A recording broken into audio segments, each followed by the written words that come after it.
بسم اللہ الرحمن الرحیم۔ السلام علیکم۔ تاجدار دو عالم صلی اللہ علیہ وسلم کے خطبات۔ نبی اور رسول چونکہ دین کے داعی اور شریعت و ملت کے مبلغ ہوتے ہیں اور تعلیم شریعت اور تلقین دین کا بہترین ذریعہ خطبہ اور واعظ ہی ہے، اس لیے ہر نبی اور رسول کا خطیب اور واعظ ہونا ضروریات و لوازم نبوت میں سے ہے۔ یہی وجہ ہے کہ جب اللہ تعالیٰ نے حضرت موسیٰ علیہ السلام کو اپنی رسالت سے سرفراز فرما کر فرعون کے پاس بھیجا تو حضرت موسیٰ علیہ السلام نے اس وقت یہ دعا مانگی۔ ترجمہ: اے میرے رب، میرا سینہ کھول دے، میرے لیے میرا کام آسان کر اور میری زبان کی گرہ کھول دے کہ وہ لوگ میری بات سمجھیں۔ ناظرین کرام، حضور اقدس صلی اللہ علیہ وسلم چونکہ تمام رسولوں کے سردار اور سب نبیوں کے خاتم ہیں، اس لیے خداوند قدوس نے آپ کو خطابت و تقریر میں ایسا بے مثال کمال عطا فرمایا ہے کہ آپ صلی اللہ علیہ وسلم افصاح العرب یعنی تمام عرب میں سب سے بڑھ کر فصیح ہوئے اور آپ کو جوامع الکلم کا معجزہ بخشا گیا۔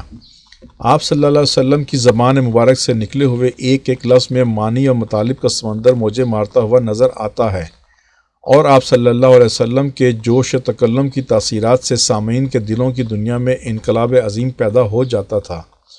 چنانچہ جمعہ و عیدین کے خطبوں کے سوا سینکڑوں مواقع پر آپ صلی اللہ علیہ وسلم نے ایسے فصیح و بلیغ خطبات اور مؤثر مواعظ اور ارشاد فرمائے کہ فصاح العرب حیران رہ گئے۔ ان خطبوں کے اثرات و تاثیرات سے بڑے بڑے سنگ دلوں کے دل موم کی طرح پگھل گئے اور دم زدن میں ان کے قلوب کی دنیا ہی بدل گئی۔ چونکہ آپ صلی اللہ علیہ وسلم مختلف حیثیتوں کے جامع تھے، اس لیے آپ کی یہ مختلف حیثیات آپ کے خطبات کے طرز بیان پر اثر انداز ہوا کرتی تھی۔ آپ ایک دین کے داعی بھی تھے، فاتح بھی تھے، امیر لشکر بھی تھے، مصلح قوم بھی تھے، فرما روا بھی تھے۔ اس لیے ان حیثیتوں کے لحاظ سے آپ صلی اللہ علیہ وسلم کے خطبات میں قسم قسم کا زور بیاں اور طرح طرح کا جوش کلام ہوا کرتا تھا۔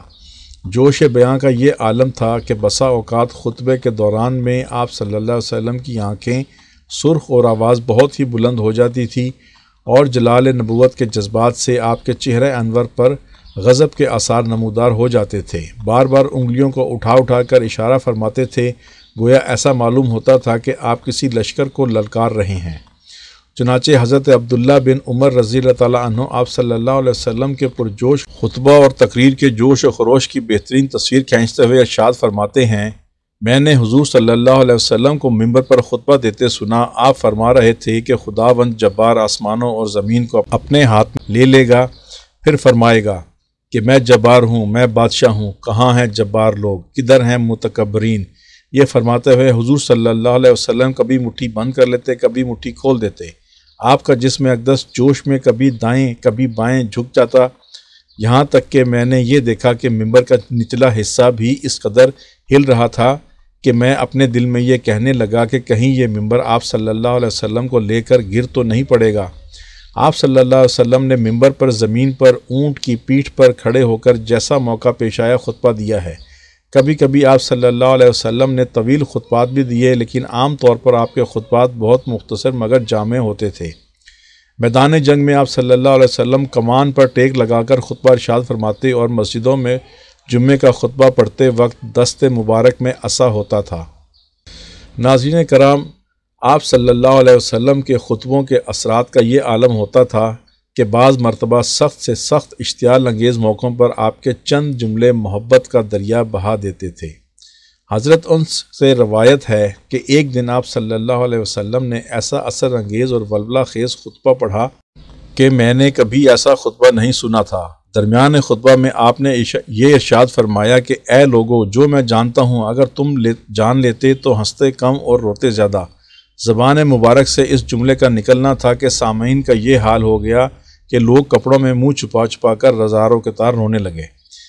اللہم صلی علی سیدنا مولانا محمد۔ ناظرین کرام، اگر ویڈیو پسند آئی ہو تو لائک کریں، سبسکرائب کریں، بیل آئیکن پر کلک کریں تاکہ ہم سب سرکار دو عالم صلی اللہ علیہ وسلم کی ذات اقدس کے بارے میں زیادہ سے زیادہ جان سکیں اور نئی آنے والی ویڈیو کے بارے میں آپ کو مطلع کر سکیں۔ شکریہ، اللہ حافظ۔